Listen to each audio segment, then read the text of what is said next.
देखिए, जो जितना एफर्ट लगाता है ना जिस चीज के लिए, वो चीज उतने ही एफर्ट के साथ उसके पास आती है। इस बात को ध्यान रखिएगा। हम लोग जो है कॉन्स्टिट्यूशन खत्म कर चुके हैं। लगभग आपको जो है सो संविधान का के रूल्स का लगभग आइडिया आपको मिल गया होगा। ठीक है, आज जो हम लोग देखेंगे वो आपका क्या होगा, वो पॉलिटी होगा।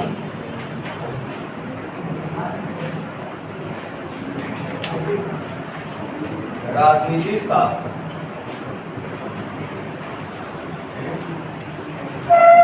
करंट वगैरह जो दिया जा रहा है आप देखते चलिए। कोई बच्चा मैसेज किया था कि सर CHSL का जो एग्जाम हम दे रहे थे उसमें एक सवाल पूछा था, जनधन योजना जो था उससे सवाल पूछा हुआ था कि उसका उद्देश्य क्या है।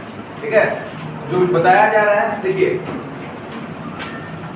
मास्टर है, हम कहीं ना कहीं सब चीज़ों को क्वेश्चन वगैरह को पैटर्न को हम पढ़ रहे होते, समझ रहे होते, उसके हिसाब से आपको हम पढ़ाते हैं। अगर कुछ दिया जाए तो फालतू कुछ नहीं दिया जाए। अब एक बात बताइए, 395 वाला अनुच्छेद है, मैंने लिखा है 395 अनुच्छेद नहीं लिखा है ना, तो नहीं लिखा है इसका मतलब सीधा सीधा कि जो भी लिखवाया गया वो सारे इंपॉर्टेंट थे।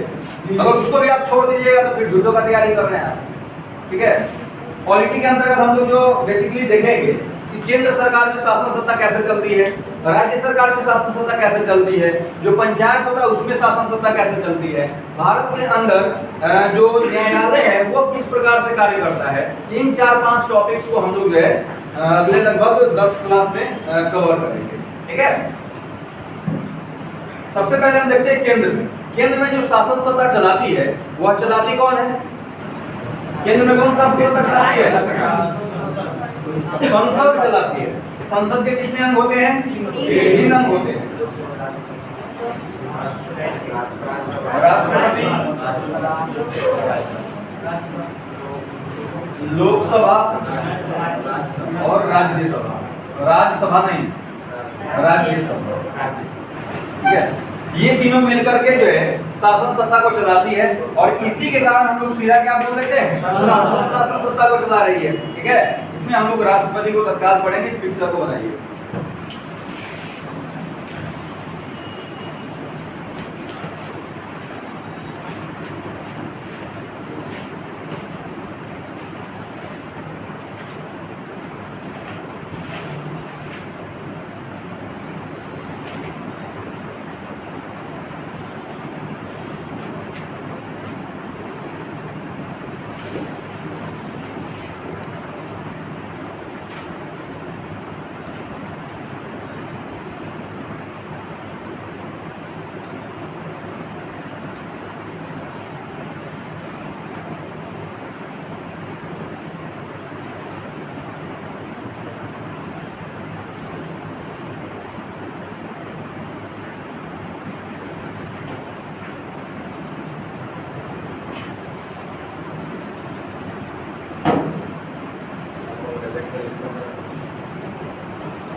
देश में शासन सत्ता संसद चलाती है और संसद के अंतर्गत राष्ट्रपति, लोकसभा और राज्यसभा आते हैं। इन तीनों में से जो सबसे हेड होता है, प्रमुख होता है, यानी कि जो कार्यपालिका प्रमुख होता है उसको हम लोग क्या कहते हैं, राष्ट्रपति कहते हैं। ध्यान से लेक्चर को सुनिए, फिर उसके बाद हम लोग लिखेंगे। राष्ट्रपति के पास बहुत सारे प्रकार का अधिकार है। आर्टिकल की अगर हम बात करें तो हमने देखा था कि आर्टिकल 52 जो है यह राष्ट्रपति के पद के बारे में बताता है। आर्टिकल 53 के तहत राष्ट्रपति जो होते हैं वो कार्यपालिका प्रमुख होते हैं। आर्टिकल 54 आपको बताता है राष्ट्रपति के निर्वाचन के बारे में। आर्टिकल 61 क्या बताता है, महाभियोग के बारे में। आर्टिकल 85 क्या बताता है, 72 क्या बताता है, क्षमादान की शक्ति। आर्टिकल 85 लोकसभा को भंग करने का अधिकार। आर्टिकल 108 संयुक्त अधिवेशन बुलाने का अधिकार। आर्टिकल 123 अध्यादेश जारी करने का अधिकार। और आर्टिकल 143 राष्ट्रपति सर्वोच्च न्यायालय के मुख्य न्यायाधीश से कानूनी सलाह ले सकते हैं। इतना बात आप राष्ट्रपति के बारे में जान रहे हैं। राष्ट्रपति जो होते हैं इनके पास कुल 7 प्रकार के अधिकार होते हैं।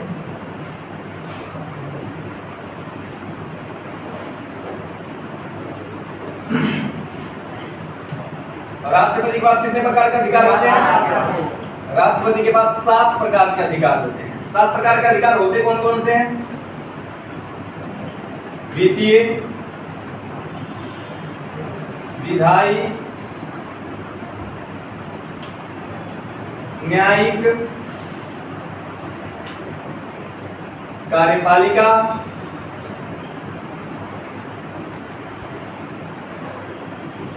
सैन्य,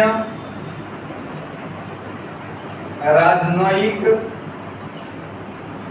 और आपातकालीन। ये 7 प्रकार के अधिकार जो होते हैं वो राष्ट्रपति को प्राप्त है। वित्तीय, ध्यान होगा अगर आर्टिकल आपने पढ़ा है तो आर्टिकल 110, 199, 112 और 202 हमने पढ़ा हुआ था।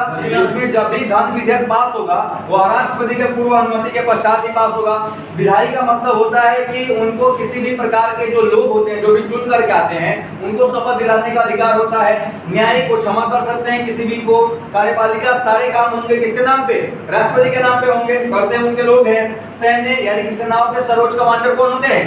राष्ट्रपति होते हैं। राजनयिक, आपको याद होगा हमने लिखा था आर्टिकल 315, याद है? मैंने बोला था ना कि अगर आप पीछे वाला याद कीजिएगा आगे बहुत मजा आएगा, नहीं याद कीजिएगा आपको दिक्कत होगा।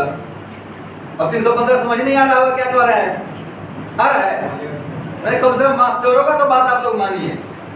आर्टिकल 315 क्या कह रहा है? अखिल भारतीय सेवा के बारे में मैंने आपको बताया था कि अखिल भारतीय सेवा के अंतर्गत 3 पद आते हैं और एक 4 पद। यूपीएससी 4 अलग अलग पोस्ट पे जो है सिलेक्शन करती है, लेकिन उसमें एक पद जो होता है वो अखिल भारतीय सेवा का भाग नहीं है, जिसको हम लोग IFS इंडियन फॉरेन सर्विस कहते हैं। तो वो राजनयिक यानी कि राजदूतों की नियुक्ति करने का अधिकार राष्ट्रपति को होता है। और आपातकालीन अधिकार 352, 356 और 360 ये अधिकार राष्ट्रपति के पास है। राष्ट्रपति आपातकाल की घोषणा कर सकते हैं।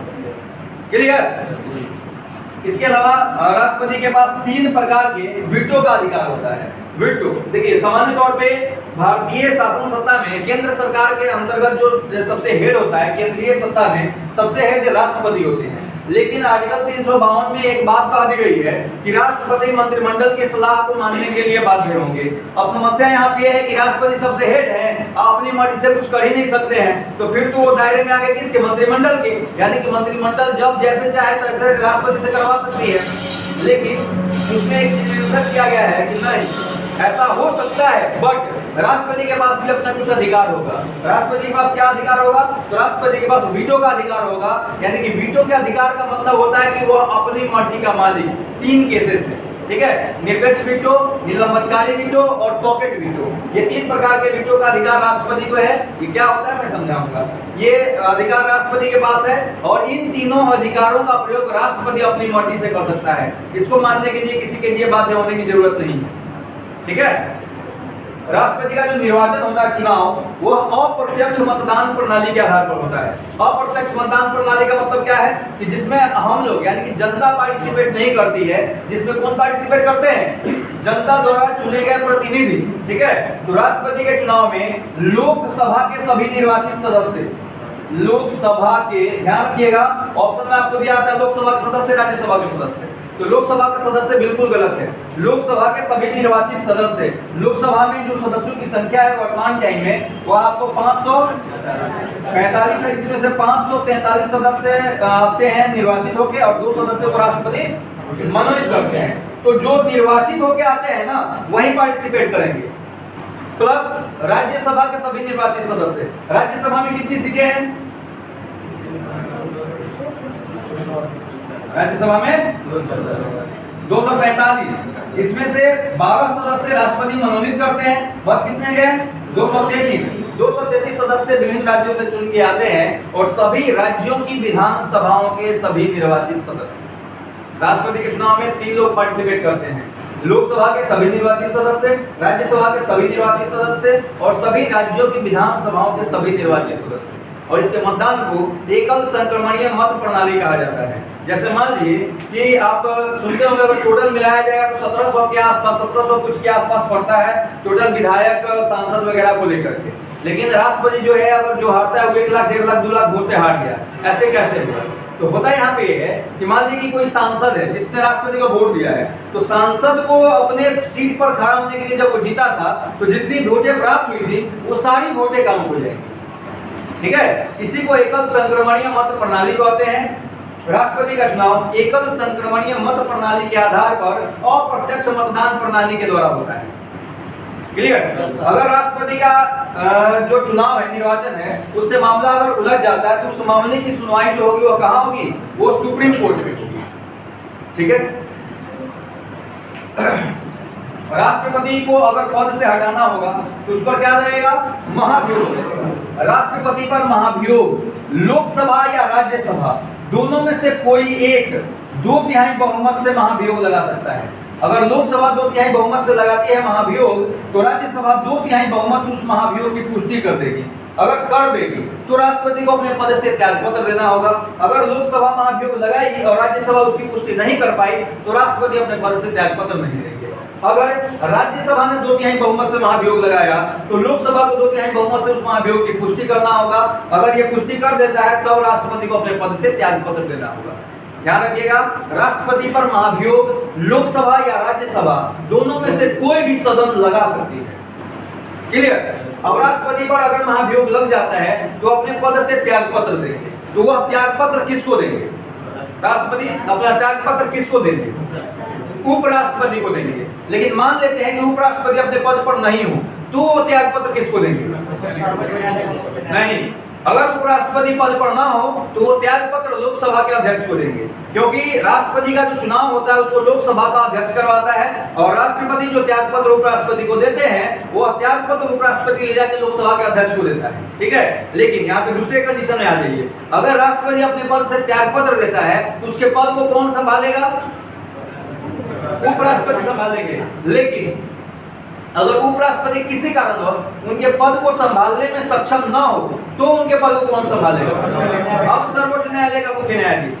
उपराष्ट्रपति पद पर ना हो तो त्यागपत्र लोकसभा के अध्यक्ष को, लेकिन अगर उपराष्ट्रपति पद पर ना हो तो संभालेंगे सीट कौन? सर्वोच्च न्यायालय के मुख्य न्यायाधीश। ऐसा एक बार हुआ था अपने भारत में, जब वीवी गिरी जो राष्ट्रपति थे उन्होंने अपने पद से इस्तीफा दिया था तो एम हिदायतुल्लाह जो थे वो जो है राष्ट्रपति के पद को संभाले।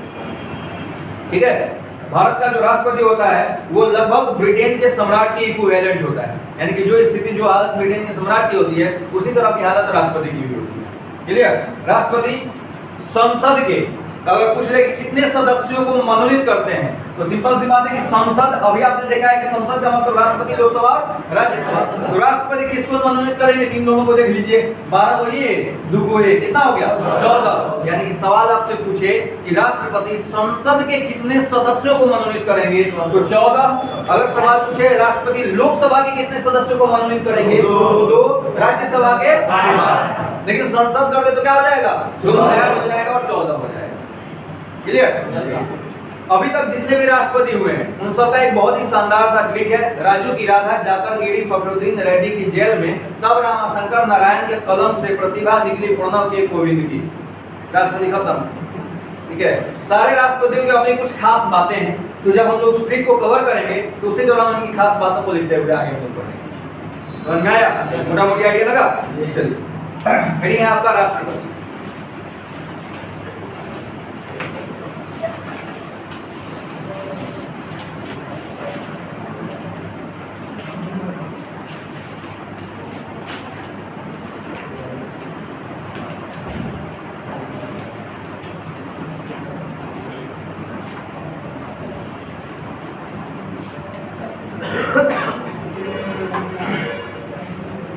चलिए पॉइंट में लिखते जाइए। अब राष्ट्रपति का पद, राष्ट्रपति का पद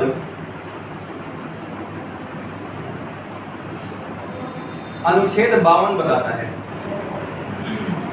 राष्ट्रपति का पद अनुच्छेद 52 बताता है। अनुच्छेद 52 बताता है। नेक्स्ट पॉइंट, अनुच्छेद 53 के तहत, अनुच्छेद 53 के तहत 53 के तहत राष्ट्रपति कार्यपालिका प्रमुख होते हैं। राष्ट्रपति कार्यपालिका प्रमुख होते हैं। अनुच्छेद 53 के तहत राष्ट्रपति कार्यपालिका प्रमुख होते हैं। राष्ट्रपति कार्यपालिका प्रमुख होते हैं, अर्थात उसे में लिखना है, अर्थात सारे कार्य राष्ट्रपति के नाम पर, सारे कार्य राष्ट्रपति के नाम से, राष्ट्रपति के नाम से उनकी मंत्रिमंडल करती है। राष्ट्रपति के नाम से उनकी मंत्रिमंडल करती है।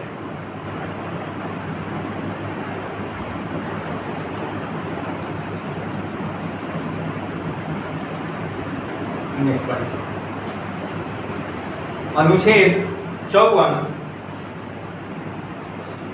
अनुच्छेद 54 राष्ट्रपति के निर्वाचन के बारे में बताता है। अनुच्छेद 54 राष्ट्रपति के निर्वाचन के बारे में बताता है। राष्ट्रपति के निर्वाचन के बारे में बताता है।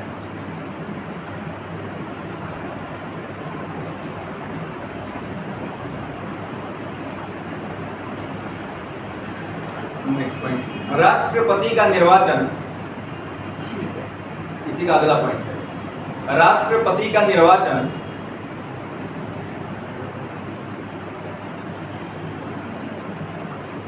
एकल संक्रमणीय मत प्रणाली, एकल संक्रमणीय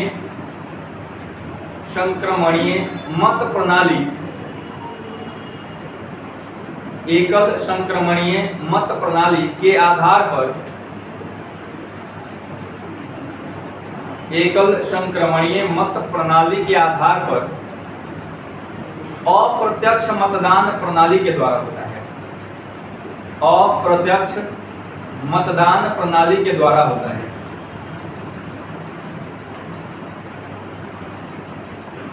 अप्रत्यक्ष मतदान प्रणाली के द्वारा होता है।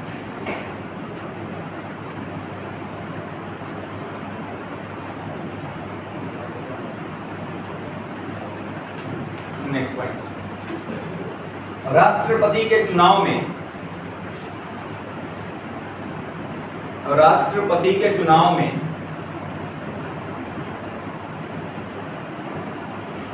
लोकसभा के सभी निर्वाचित सदस्य, लोकसभा के सभी निर्वाचित सदस्य, निर्वाचित सदस्य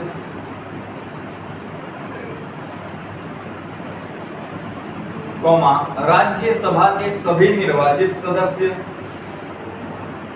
राज्यसभा के सभी निर्वाचित सदस्य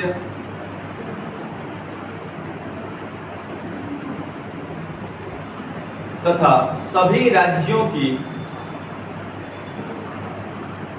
तथा सभी राज्यों की विधानसभाओं के सभी निर्वाचित सदस्य, सभी राज्यों की विधानसभाओं के सभी निर्वाचित सदस्य भाग लेते हैं। विधानसभाओं की सभी निर्वाचित सदस्य भाग लेते हैं।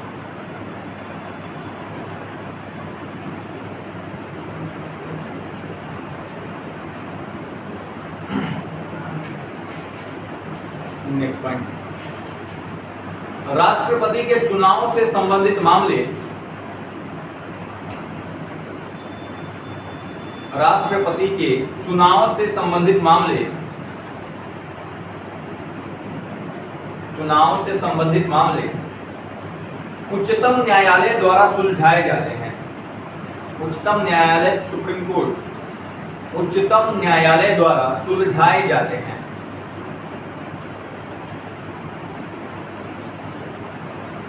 उच्चतम न्यायालय द्वारा सुलझाए जाते हैं।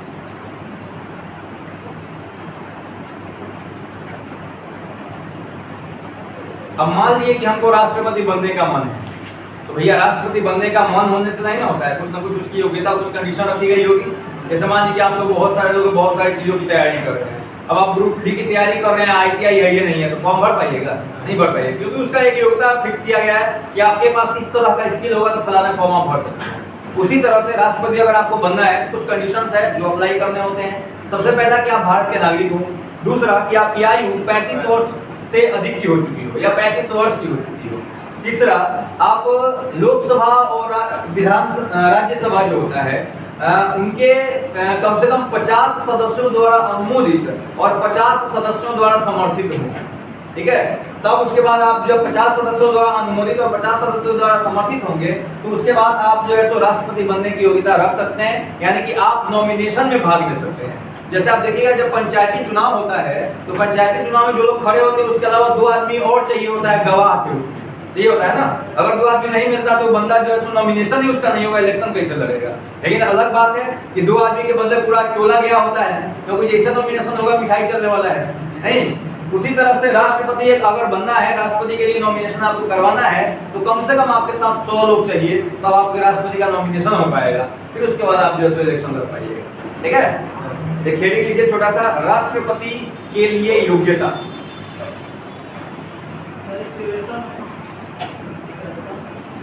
आज के टाइम में 5 लाख रुपए है। राष्ट्रपति के लिए योग्यता,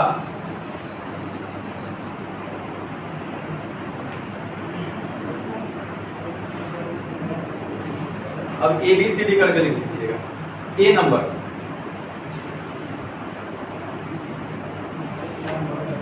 ए नंबर में भारत का नागरिक हो,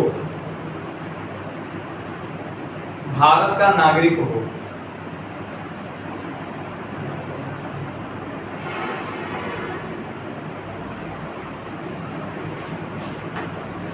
आप भी भारत का नागरिक है, आप राष्ट्रपति बनने के योग्य हैं पहला कंडीशन के अनुसार। दूसरा, उसकी आयु 35 वर्ष हो चुकी हो, अब कंडीशन खत्म। उसकी आयु 35 वर्ष हो चुकी हो,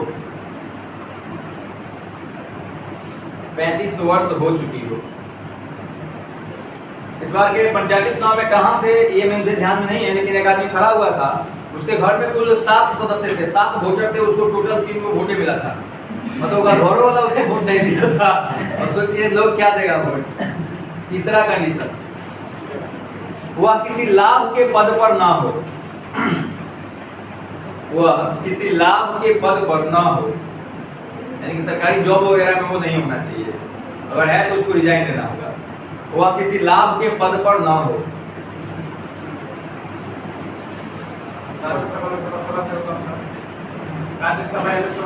वो जो है सो लाभ का पद नहीं, राजनीतिक फील्ड का लाभ का पद नहीं, वो सेवा का पद है। ये अलग बात है कि सबसे ज्यादा लाभ वही पड़ता है, लेकिन सेवा का। चौथा कंडीशन, वह कम से कम 50 सदस्यों द्वारा अनुमोदित,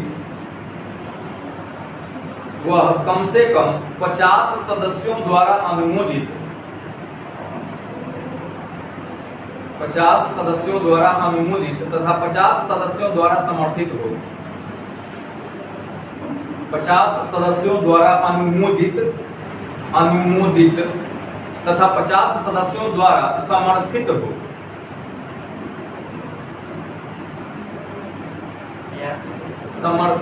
समर्थित यानी कि समर्थन प्राप्त। मैं समझा रहा हूँ क्या है।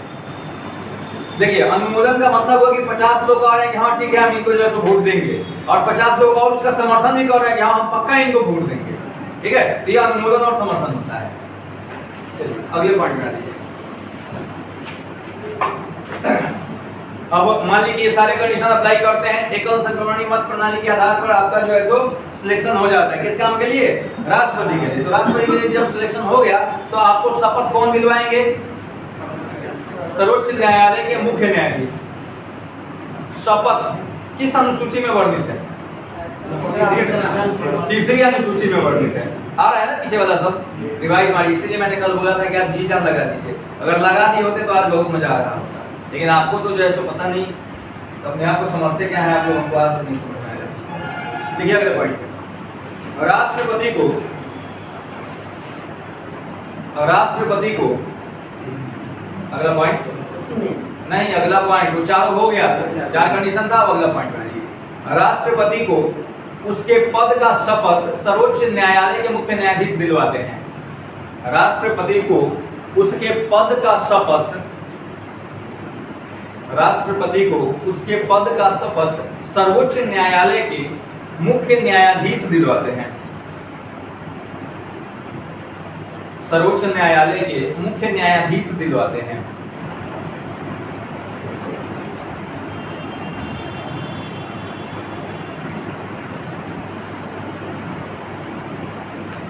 मुख्य न्यायाधीश दिलवाते हैं। अगले पॉइंट पे, राष्ट्रपति अपना त्याग पत्र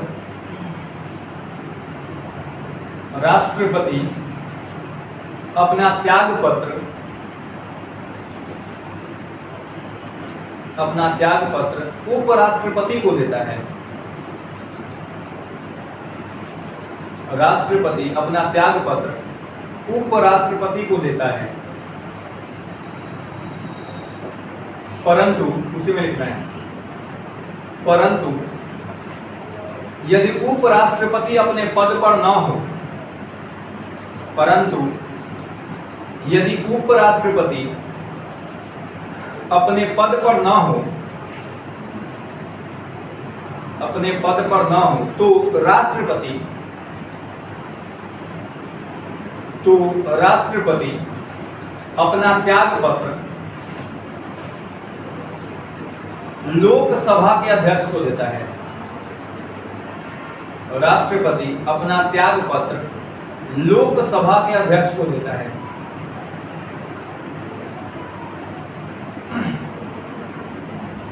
लोकसभा के अध्यक्ष कौन है अभी?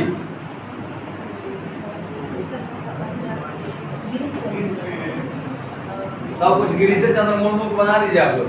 ओम बिरला है जी लोकसभा के अध्यक्ष, ओम बिरला। कोई नहीं लोकसभा वगैरह में सब आएगा, सब करंट भी चलता जाएगा, करंट अफेयर्स भी पढ़िए। जो चीजें यार मतलब सीधा समझने में पागल हुआ यार, हमको 2-2.5 घंटा 3 घंटा उसमें लगता है। हम बैठ के आराम से एक आध फिल्म देख सकते थे, क्राइम पेट्रोल, कपिल शर्मा का शो हम देख सकते थे। मेरा फेवरेट शो है, हमको देखे हुए आज जो है 20 दिन से ऊपर हो गया।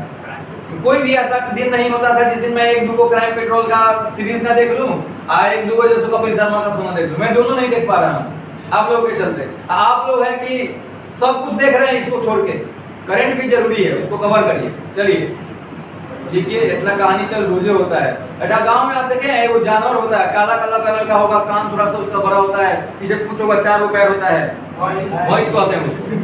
नहीं तो आपने सुना होगा भैंस के आगे बीन बजा है, भैंस गले पग रहा है। अब आपको भैंस कहना ठीक नहीं है ना, लेकिन हालत आपकी उससे कोई ज्यादा अच्छी नहीं है। देखिए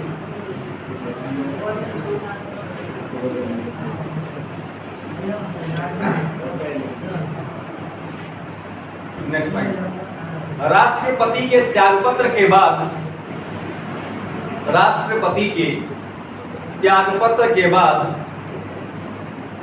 उपराष्ट्रपति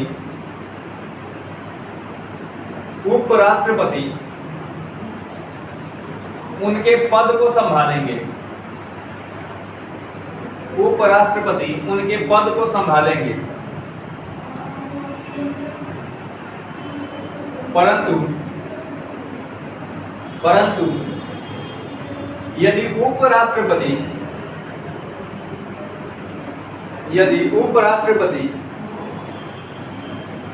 किसी कारणवश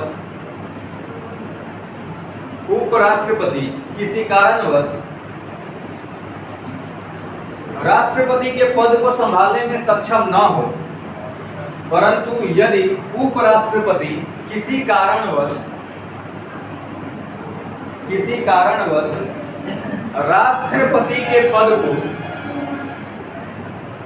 राष्ट्रपति के पद को संभालने में सक्षम न हो,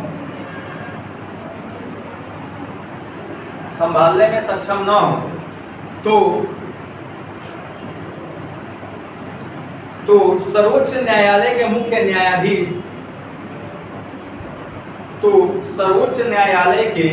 न्यायाधीश राष्ट्रपति के पद को संभालेंगे।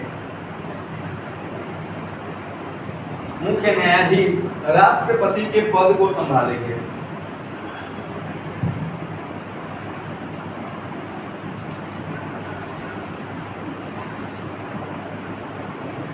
नोट में लिखिएगा।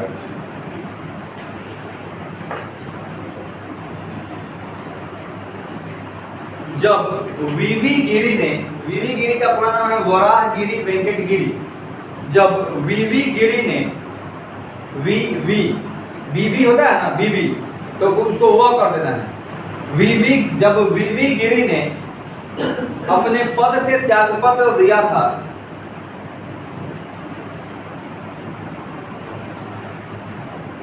अपने पद से त्यागपत्र दिया था, तो उस समय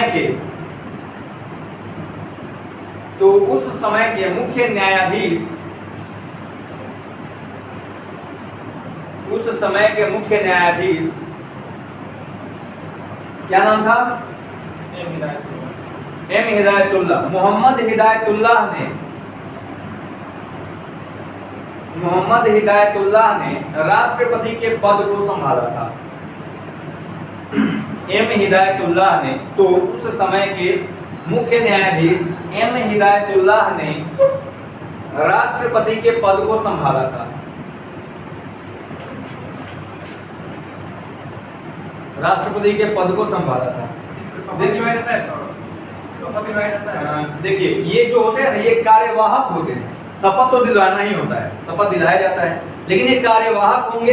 कभी भी अगर कोई राष्ट्रपति, प्रधानमंत्री या कोई भी व्यक्ति अपने पद से हटता है, तो उस टाइम में उसके पद पे किसी व्यक्ति को डाला जाता है, तो वो चुनाव के द्वारा नहीं डाला, उसका इलेक्शन नहीं होता है। उसको बस उसका जो कंडीशन, उस कंडीशन के आधार पर एक आदमी को नियुक्त कर दिया गया, तो आदमी केवल कार्यवाहक होगा, ठीक है, उनके नाम पर काम करेगा। और कार्यवाहक हुआ तो कितने समय तक? तो अधिकतम 6 महीने तक। 6 महीने के भीतर फिर से जो है आपको इलेक्शन करवा करके और क्या करना है, राष्ट्रपति के पद को भर देना है, ठीक है। अगले पॉइंट, उस टाइम में जो मुख्य न्यायाधीश का अगर सीट खाली होगा, तो कोई ना कोई व्यक्ति जो मुख्य न्यायाधीश बनेंगे ना, तो वो दिलवाएंगे। लिखिएगा अगले पॉइंट में,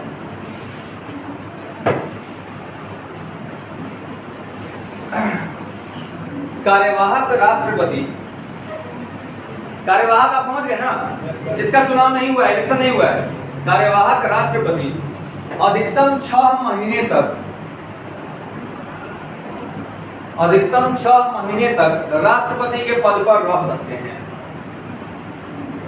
अधिकतम 6 महीने तक राष्ट्रपति के पद पर रह सकते हैं।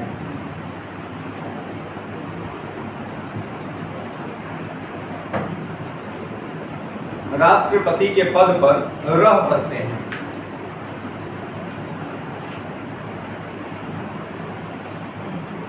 ठीक है। अब ये जो है, आपने अभी तक देखा राष्ट्रपति की नियुक्ति किस प्रकार से होती है और पद का त्याग पत्र किस प्रकार से देते हैं। ये दोनों होगा उनकी अपनी मर्जी के हिसाब से, एक होता है उनके बिना मर्जी के हिसाब से, जिसको हम लोग महाभियोग कहते हैं। ठीक है। अगले पॉइंट, यदि राष्ट्रपति मानसिक रूप से विक्षिप्त हो जाए, मानसिक रूप से विक्षिप्त यानी कि पागल टाइप के, मानसिक रूप से विक्षिप्त हो जाए, विक्षिप्त हो जाए या संविधान के नियमों का उल्लंघन करें,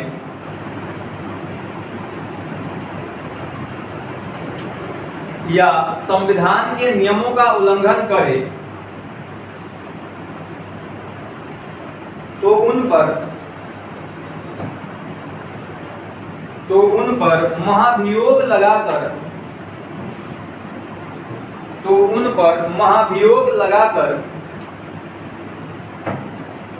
महाभियोग लगाकर उनके पद से हटाया जा सकता है।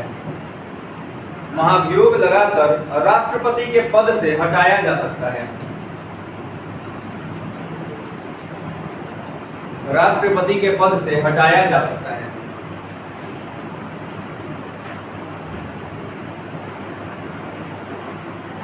अब महाभियोग लगाएगा कौन? तो कंडीशन है आपका लोकसभा या राज्यसभा, दोनों में से कोई एक 2/3 बहुमत से लगाएगा, दूसरा 2/3 बहुमत से उस महाभियोग की पुष्टि कर देगा, तब राष्ट्रपति अपने पद से त्याग करेंगे। ठीक है। और राष्ट्रपति पर महाभियोग,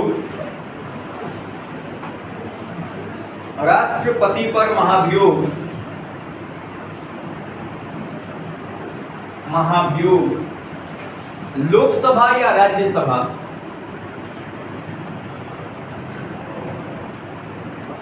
महाभियोग लोकसभा या राज्यसभा दोनों में से, लोकसभा या राज्यसभा दोनों में से कोई एक सदन, दोनों में से कोई एक सदन 2/3 बहुमत से लगाती है, 2/3 बहुमत 2/3 बहुमत से लगाती है, तथा दूसरा सदन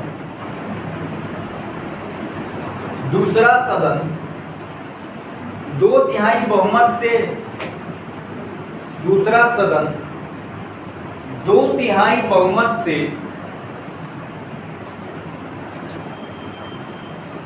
उस महाभियोग की पुष्टि कर देता है,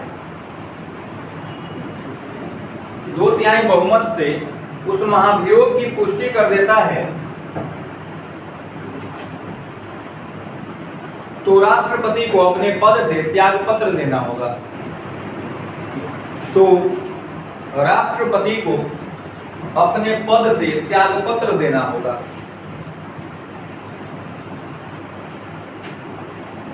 राष्ट्रपति को अपने पद से त्यागपत्र देना होगा।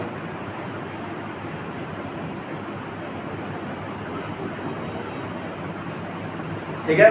अब अगर त्यागपत्र देना होगा तो कंडीशन वाला अप्लाई कर दीजिए। त्यागपत्र किसको देंगे? उपराष्ट्रपति को। पुनः है तो लोकसभा का अध्यक्ष को। क्लियर? अगले पॉइंट में, नेक्स्ट पॉइंट, राष्ट्रपति के पास 7 प्रकार के अधिकार होते हैं। राष्ट्रपति के पास 7 प्रकार के अधिकार होते हैं।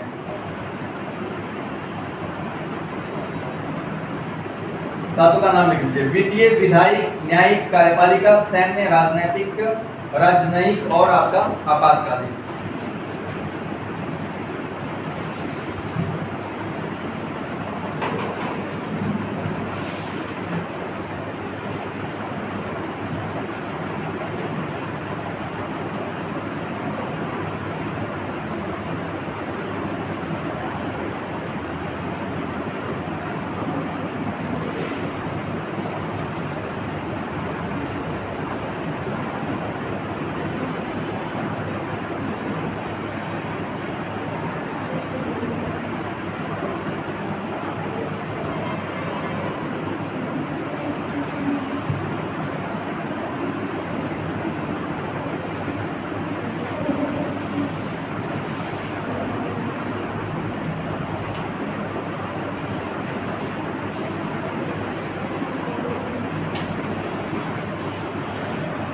देखिए हम लोग कभी कभी बड़ा निराश हो जाते हैं कि हम जो अच्छा कर रहे हैं, भगवान हमारे साथ बुरा कर रहे हैं या वगैरह वगैरह, बहुत सारी बातें। इस संसार में सब लोग दुखी ही हैं, लेकिन यकीन मानिए कि आप जितना कर रहे हैं ना उतना आपको मिलता ही मिलता है। मान लीजिए आप एग्जाम दीजिएगा, आपने पढ़ाई किया, आपको आया 61 नंबर, कटा पूरे उठा 79 नंबर पे, तो बबुआ 79 नंबर कहाँ से आ जाएगा जब आप 61 नंबर का पढ़े हैं?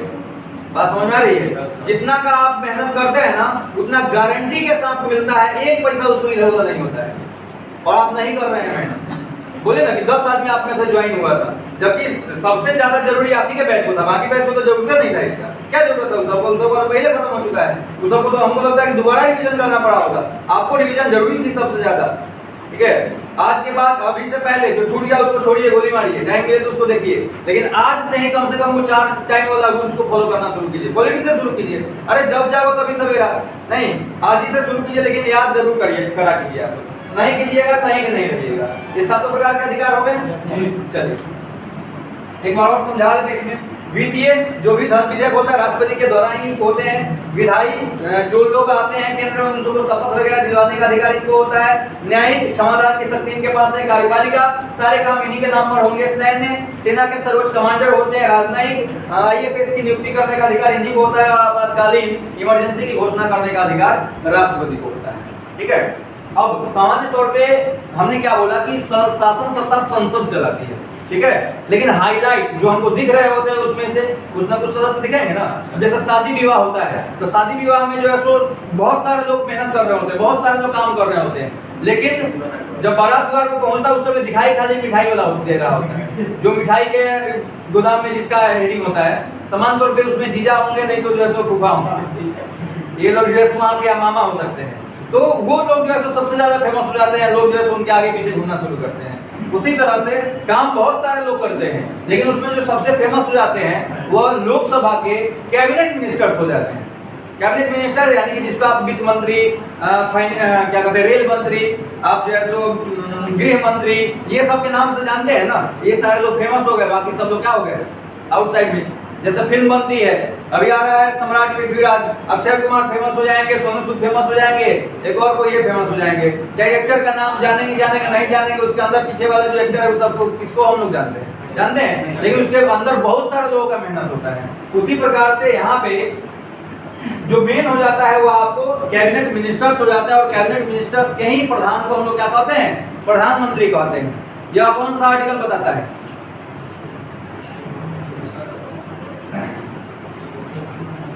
75 बताता है। आपको पता है, कोई नहीं पढ़ता है, देख रहे हैं ना आपके सामने है सारा रिजल्ट। मतलब ऐसा नहीं कि केवल आप नहीं पढ़ रहे, कोई नहीं पढ़ता है, और यकीन मानिए पूरा इंडिया की हालत ऐसी ही है, कोई नहीं पढ़ता है। यानी कि इसमें अगर आप 5-7%, 10% में पढ़ लिए ना तो आपका रिजल्ट गारंटी के साथ हो जाता है। जो लोग रिजल्ट देते हैं वो मत 5-10% पढ़ने वाला होता है, उससे ज्यादा पढ़ने वाला नहीं होता, क्योंकि सभे नहीं पढ़ रहा है तो उसमें 5% पढ़ लिया तो एक्स्ट्रा हो गया, ज्यादा ना हो गया हो। बात समझ में आया? थोड़ा सा पढ़िए, चलिए रहने देते हैं इसको। राष्ट्रपति कल आपका कंप्लीट होगा, इसको याद करके आइए।